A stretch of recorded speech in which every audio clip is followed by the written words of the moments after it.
അതെ, ആ ടേബിൾ ഒന്ന് നോക്കിയേ. ഉപ്പ് തൊട്ട് കർപ്പൂരം വരെയുള്ള സകലമാന സാധനങ്ങളും ആ ടേബിളിൽ അങ്ങനെ നിരന്ന് കിടക്കുന്നുണ്ടാവും. ഇതിൽ ചിലതെങ്കിലും ആവശ്യങ്ങൾക്ക് നോക്കിയിട്ടുണ്ടെങ്കിൽ നമുക്ക് തപ്പിയാൽ കിട്ടാത്ത സംഭവങ്ങൾ. ഞാൻ അങ്ങനെയാണ്. അത്യാവശ്യത്തിനൊരു സംഭവം നമ്മൾ തപ്പിയെടുക്കാനായിട്ട് നോക്കിയിട്ടുണ്ടെങ്കിൽ അത് മാത്രം നമ്മുടെ കൺമുന്നിൽ കാണില്ല.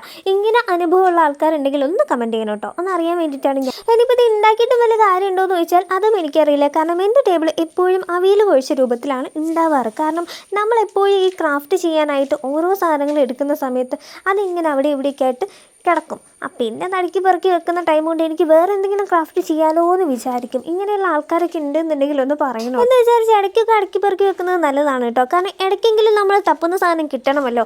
അപ്പോൾ അതിനേതായാലും ഇന്ന് നമുക്ക് തീരുമാനം ഉണ്ടാക്കാം. നമ്മളൊരു ഡെസ്ക് ഡെക്കവറല്ല, ഡെസ്ക് ഓർഗനൈസറാണ് ഉണ്ടാക്കിയെടുക്കാനായിട്ട് പോകുന്നത്. അപ്പോൾ സിമ്പിളായിട്ട് വീഡിയോയിൽ കാണുന്ന പോലെ നിങ്ങൾക്ക് ചെയ്തെടുക്കാവുന്നതേ ഉള്ളൂ. അപ്പം ചാനൽ ആദ്യമായിട്ട് കാണുന്നവരാണെങ്കിൽ ചാനൽ സബ്സ്ക്രൈബ് ചെയ്യുക, സപ്പോർട്ട് ചെയ്യുക, ലൈക്ക് ചെയ്യുക, കമൻറ്റും കൂടെ ചെയ്യാം കേട്ടോ.